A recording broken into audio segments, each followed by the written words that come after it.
Let's go to, let's say 2004, you got the Nimitz case off the 200 miles off the coast of San Diego. We all know about that case, David Fravor. They've got photographic evidence, right? FLIR footage, 4 people that saw it. They chased this thing. It flew rings around. I mean, Fravor describes the technology that thing displayed, made a joke of their F-18s.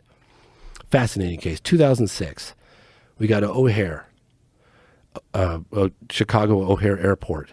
Terminal 17, you've got half the crew at United Airlines seeing a disc hovering over the airport. It hovers there for several minutes. There's a guy, John Hillencotter, I think his name is John something. He wrote an article about it, and he actually sent a FOIA request and got the tapes from the tower, and you hear them talking about it while they're looking at it. It's an amazing case.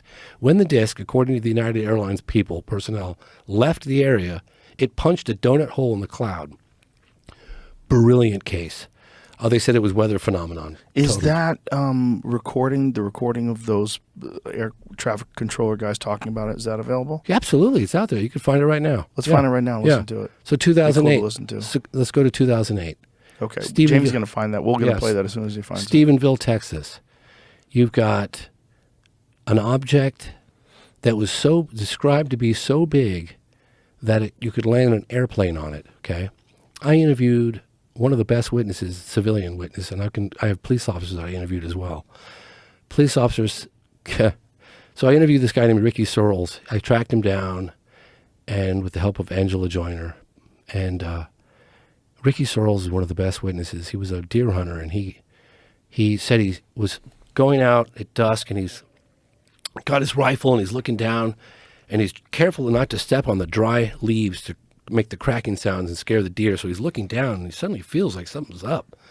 And he looks above him, and he sees this object right above him that's so big, he said he couldn't see the edges from any direction.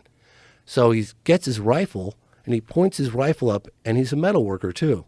And he said, I was looking through the scope, and I was examining the metal. He said, I'd never seen anything like it. No rivets, no seams, no weld marks. And it had these recessed cones in the belly of this thing. And he said, when it took off so quick, had I blinked, it would have looked like it just disappeared in place. And it didn't do what you'd think it would do like that. It went like that. So anyway, so I'm interviewing him. You're saying this all audio too. Oh yes, I'm so sorry. A lot of people listen. So it just shot straight up in the air. It didn't go like a saucer skimming across the water. It just shot straight up in the air. It shot straight up in the air. And he said it was so big that you could have easily landed an airplane on it. So anyway, so I'm interviewing this. I'm interviewing other police officers. And I'm just investigating this case for a couple of years. I put a lot of it in the part I'm about to share with you right now.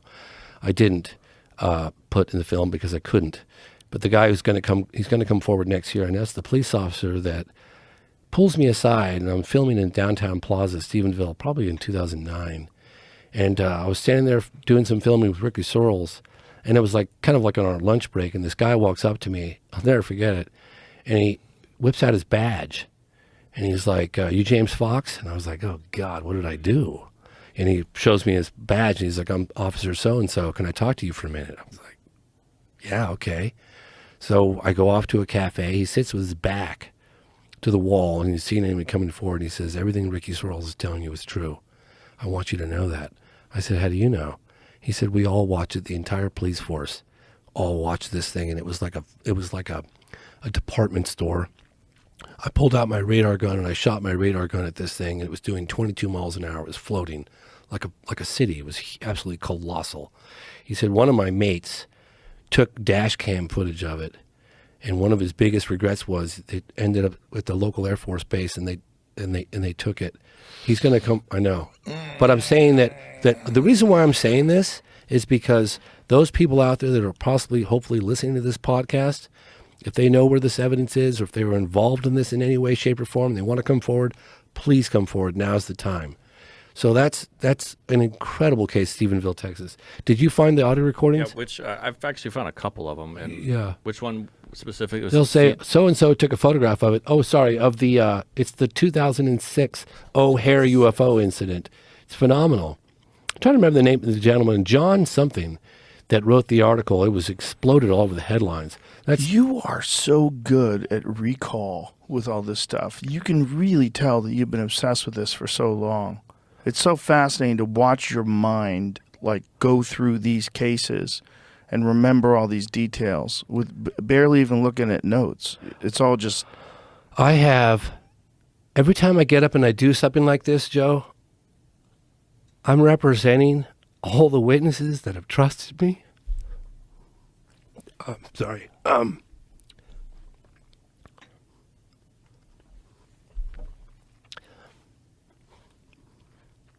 representing them.